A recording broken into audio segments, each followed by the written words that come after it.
The rest of the regular season, sources tell ESPN's Pete Thamel, Harbaugh will be allowed to coach during the week, those sources said. So, suspended for the rest of the regular season for games, allowed to coach during the week. The discipline is tied to the in-person scouting and ongoing sign-stealing investigation surrounding the school. The conference, in their investigation, making rulings based on sportsmanship. NCAA investigation into the sign stealing continues. All this news coming out Friday, while Saturday, one of the biggest games on the schedule, Michigan versus Penn State, with huge and large ramifications in the conference seedings. And of course, the team finding out the news of the suspension of the coach today while they were flying to Penn State, wearing shirts that said Michigan versus everybody. This has turned into a drama on top of a soap opera, on top of so many things. Courtney Cronin, how does it all land for you? Just like the first suspension that Jim Harbaugh had, the first 3 games of the season, obviously these opponents coming up with Penn State, Maryland, and Ohio State are a little different than him not being there on the sidelines for East Carolina, UNLV, and Bowling Green. But I think that Tony Petitti came down with this ruling based on the pressure he was feeling from other coaches in the Big Ten, other administrators, wanting to use that sportsmanship guise to hand down a punishment, but not do something that was so aggressive that Michigan, in the middle of the season, would be filing a lawsuit against the Big Ten. It's already a really bad look where the conference is right now, 8 months into Tony Petitti's reign as Big Ten commissioner. He's got to rein this thing in. I think he felt pressure to act before the NCAA's investigation was up, and you're going to get a lot of people complaining that due process was not achieved here. We got a lot of experts on that all of a sudden within the last 3 weeks since this investigation was first opened up. But with 18 schools, with the conference expanding to 18 schools next year, Tony Petitti's really got to pull the reins in on all of this backbiting that's been going on between institutions before it expands to a conference over 4 times. So you're okay with a conference making a ruling here and not the greater governing body of the NCAA? David Dennis Jr., I'll ask you that exact question now. No, this feels like an exercise in doing things in the least effective way possible, down to the fact that they dropped this ruling late and the team is in the air getting the news via Twitter. Like, that's just not how you do something like this. As Courtney mentioned, this is about pressure from the other schools and the other coaches, and maybe even feeling that you need to punish Harbaugh before he goes off into the NFL. But either case, this sets a bad precedent. Like, we can look at what Harbaugh did and see the evidence on social media and say, yeah, this guy was doing something wrong with the sign stealing. But there's going to come a case down the line where things are a lot more murky, where there's a lot less evidence, and you cannot move past the NCAA's investigation and have a suspension of your own without getting through all of the investigator that you need. This is just a bad precedent, and it's just a least effective way to find out what's wrong and what's right and act on it. News of the day from the Big Ten, Frank Isola on Michigan having Coach Jim Harbaugh suspended for the next 3 games, but he can coach during the week, but not during the weekend on the sidelines. Yeah, I, like a lot of people, we roll our eyes at the self-importance and the arrogance of Michigan football. But I have nothing against the program. I like the head coach. I think the commissioner of the Big Ten is well within his right to do what he did. And let's be fair here. I think for Michigan and for Jim Harbaugh, it works out. Really, you want to be with the team during the week. And Courtney mentioned it. A lot of these athletic directors, they felt the punishment should be he cannot coach the team during the week, much less on game day. So I think all in all, for Michigan, I don't think it's the worst thing. If he's going to be there for a possible Big Ten championship game and maybe they make the college football playoff, I think in the end it works out for Jim Harbaugh, Michigan. And Lindsay Theory. It's definitely not the worst thing for Michigan, but what a circus for the conference. They say the investigation's ongoing. So is this a fitting punishment? Is it not a fitting punishment? That is the biggest question I have about everything that's going on. I think this is a premature decision on their part. No matter if it feels like a light punishment, to Courtney's point, it is most important for that coach to be there Monday through Friday. Saturday, he can hand over the reins. They can prepare for that all week. So what does this really change for Michigan? Not a whole lot, other than their head guys not on the sideline. So that's where I stand on this. And they just should wait for the entire investigation to play out. It's silly to give a half punishment or maybe a full punishment for nothing at the midway point of anything. Courtney Cronin back in. remember, the NCAA's investigation has yet to conclude, although they've been operating by their standards at warp speed. I used to intern at the NCAA, and they did not move this fast. Is that right? Any of the investigations How did we not know that? Inside information. Okay. The more you know. Yeah. They don't operate this quickly, so very clearly they felt the pressure to feed this information, share this information with the Big Ten, which feels like even they were trying to steer Tony Petitti in the direction of coming down with some sort of ruling. This kind of feels like the happy medium where Petitti doesn't want to overstep but felt compelled to do something in this Frank manner. Isola. This is not the greatest whodunit mystery of all time. Investigation. Give me a break. The guy was caught red-handed. I love the Frank. athletic directors want the guy suspended. I think if you're Michigan, first of all, the Big Ten is protecting itself right here. Everyone wanted them to do something. They did it. If he wants to play out legally, go right ahead. The NCAA wants to do their thing, go right ahead. We made a decision. Not everyone's going to be happy, but we did David something. Dennis Jr. I just don't get this process where everybody's happy and people feel bad. Either you did something wrong and you're putting out a punishment, or you didn't and you are not guilty. It's like you can't get in the middle of that. We'll let that be the last word on it. Big weekend in college football. Now let's talk about the game. Because, yes, Michigan at Penn State. That's number 3 at number 10. Enormous game in conference and in the playoff rankings. Number 18, Utah. Number 5, Washington. Huge game with Washington currently on the outside of that, tracking towards playing after his surgery a few weeks ago. So something to keep an eye on. Game time there. But David, will the college football playoff picture become clearer after this weekend? And what do you think looms largest? I think the picture will be pretty much the same. I think the top 4 teams, I think they'll probably win this week. I know it's tough for Washington on the outside looking in, but I tend to believe that, if teams win, then they should stay where they are in the rankings. But what I'm looking forward to is I'm looking at Georgia. I'm interested in how Georgia's going to look. They've, had an easy record so far. They've had some shaky games against South Carolina and Auburn that were pretty close, a little close last week. Also, I'm looking at obviously Kirby Smart and Lane Kiffin. Kirby Smart, 11 straight games versus ranked teams that he's won. Lane Kiffin 1-10 against top 5 ranked teams. I think Georgia's going to win, but this needs to be sort of the dominant kind of national championship kind of type win that we haven't really seen from them against a great team yet. You're thinking win for Georgia. You want to see dominance. You think that could make the picture a little bit clearer when we think about the playoff ranking. Frank Isola going into this separation Saturday. What are you tracking? Yeah. Yeah, we need a little regional balance. We're all going to try to get Washington in their great uniforms into the top 4. And we keep talking about Michigan. This could be, let's throw everything into chaos this weekend. If you can get Penn State, and by the way, James Franklin, 3-16 against top 10 teams. So this could be a defining moment for Penn State this weekend. So I think the NCAA, maybe even the Big Ten to a certain degree, is thinking Penn State, take care of business. Oh, wait, you were saying that as a good thing. That he struggled so much against top teams that might motivate one of them. I thought you were going the other way, like they never beat a top 5 team. They got no shot. Okay, Lindsey Theory, the game that looms largest this weekend.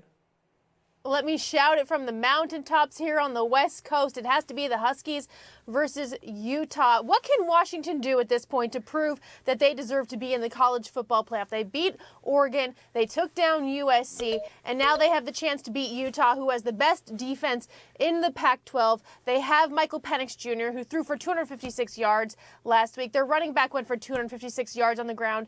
At this point, what can they do? They need someone above them to lose. That's probably not going to happen. So the eyeball test, will leave it to the committee, but I don't feel good for Washington even if they do win. I want to get back to that, but first, Courtney Cronin now on the game that looms largest for you. What Washington can do is stay undefeated. They're one of 7 remaining undefeateds here, along with Georgia. And for me, it's Ole Miss Georgia because the Rebels have their take us seriously game that they can put out for the CFP committee. If they go into Athens the way that they didn't in Tuscaloosa earlier this year, and if they pull off a win against a team that has not lost a game in 3 seasons, then they absolutely cement their case for the CFP. They're off to one of their best starts in school history. Best start since the guy whose name's on the stadium played back in the 1960s. Okay. Looking at another 10-win season. Who you got in that game, Courtney Cronin, since you're walking us down the aisle here? Let's. Who do you got? Let's go ahead and go with the Rebels. Wow, so you're picking an upset. Okay. Real quick, the idea that Washington, even if they win, another win against a ranked team, they wouldn't vault into the top 4, Frank? How do you see that? I don't think that's going to happen. I think Washington needs to root for Miami this weekend against Florida State. That's what David they need Dennis to happen. Jr.? I agree. Like I said, if you're in the top 4 and you keep winning, you stay there. All right. Here's our top 4, though. You didn't really have to work too far to get to the top 4, huh? Theory, 15. Cronin, 11. David Dennis Jr., 10. Frank Isola, 8. By herself. I'm in the top 4. That's all that matters. I'm looking for a takeaway from last night's football game, and the takeaway can't be take me away from this game. Bears 16, Panthers 13 for Carolina. Adam Thielen called it an embarrassing effort. For the Bears, Deontay Foreman said, not pretty, but still feels amazing. I know all eyes were on Bryce Young, a primetime game. Courtney Cronin, you were there, and you cover the Bears, so you can start with Chicago. What's the takeaway? Bagent beating Young. I'm buying that there really wasn't much difference between the number 1 overall pick in the draft and a Division II undrafted free agent quarterback in Tyson Bagent, who gets credited with this win. Look, the Panthers are in a free fall right now. They're questioning whether they have the right coach in Frank Reich, whether they made the right decision going with Bryce Young at quarterback. He may develop into a star, but right now we don't know that. We expected him to be further along. And honestly, I'm questioning what the heck this Panthers offense is. That 6-minute drive at the end of the game that ended with a 59-yard field goal attempt that was missed.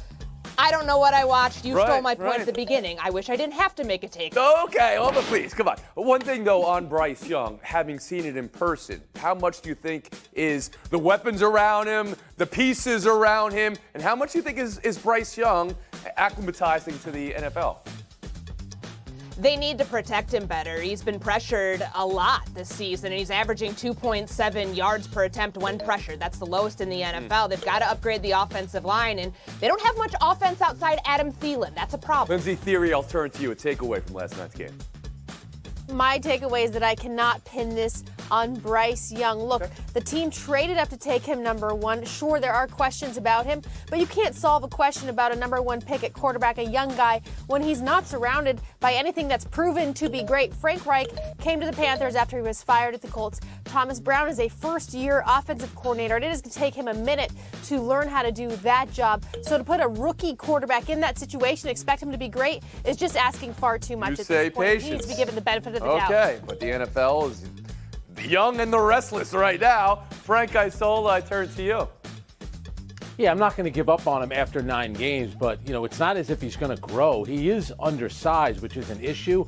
And after what you've seen thus far, he doesn't look good. And the problem with these NFL quarterbacks, it's never one size fits all. Aaron Rodgers had the opportunity to come in and be a backup for a couple of years. Here you're getting number 1 overall pick, stepping right in. He's just not ready for it. They better hope that next year he is, because they're going to have to make a decision pretty quickly. Is it fair to have comparisons, Frank, in your estimation, with another rookie quarterback who was drafted 2 picks behind him, and C.J. Stroud, seeing what he's doing with, again, not a lot of pieces around him, theoretically? That's right.